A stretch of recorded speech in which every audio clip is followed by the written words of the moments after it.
தாவேகா தலைமையில் நான் பல முறை சொல்றத நீங்க அதை ஒரு பாதியை புரிஞ்சுக்கிறீங்க, ஒரு பாதியை புரியல. இன்னைக்கு சரியா சொல்றேன். தாவேகா தலைமையில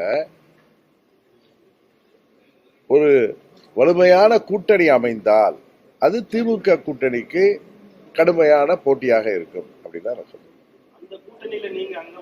இல்ல இல்ல, நான் எந்த கூட்டணியில் அங்க வகிப்பேங்கிறத பற்றி இன்னும் எந்த முடிவும் எடுக்கவில்லை.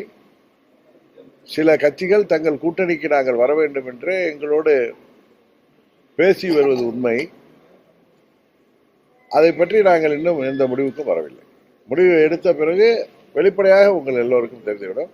எந்த கட்சிகள் பேசுகிறது என்று இந்த நேரத்தில் சொல்றது மரியாதையாக இருக்காது. ஏன்னா ஒரு கூட்டணி முடிவுக்கு எட்டிய பிறகு சொல்வதுதான் சரியாக இருக்கும்னு நினைக்கிறேன்.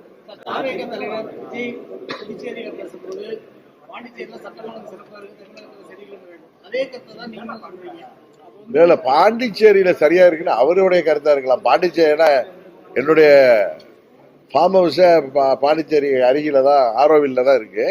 பாண்டிச்சேரி ஒன்று தமிழ்நாட்டை விட சிறப்பாக இருக்குன்னு அது அவருடைய கருத்தா இருக்கலாம். அது அவருடைய கருத்தை அவர் சொல்லியிருக்காரு. என்னுடைய கருத்து அது கிடையாது.